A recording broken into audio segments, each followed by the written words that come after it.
కాంగ్రెస్ అధిష్టానం చెప్పినట్టు కానీ ఇవి వ్యక్తిగత ఫీలింగ్, అది విపరీతమైన కల్ట్ క్రిస్టియన్. అదే అంటున్నాను. కల్ట్ హిందుత్వం అని ఎట్లా అంటారో ఆవిడ కల్ట్ క్రిస్టియన్. ఆవిడ వేరే మతాన్ని అస్సలు అంగీకరించలేదు. ఆవిడ మనస్తత్వమే అస్సలు అంగీకరించలేదు అనమాట.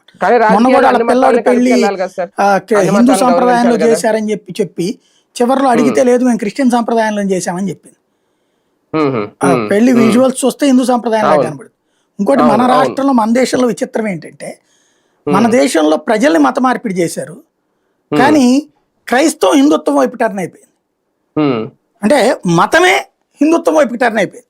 మీరు చూడండి, ఇక్కడ చర్చిల దగ్గర గుండ్లు చేస్తారు, చర్చిల దగ్గర దీపాలు వెలిగిస్తారు, చర్చిల దగ్గర బారసాలలో అన్నప్రాసనలు చేస్తారు, చర్చిల దగ్గర ఈ భజనలు లాంటివి చేస్తున్నారు, చర్చిలకు కొన్ని చోట్ల అదేది ధ్వజస్తంభాలు కూడా పెడుతున్నారు. తర్వాతన పీఠాధిపతి అనే పదం దేంట్లో ఉంది?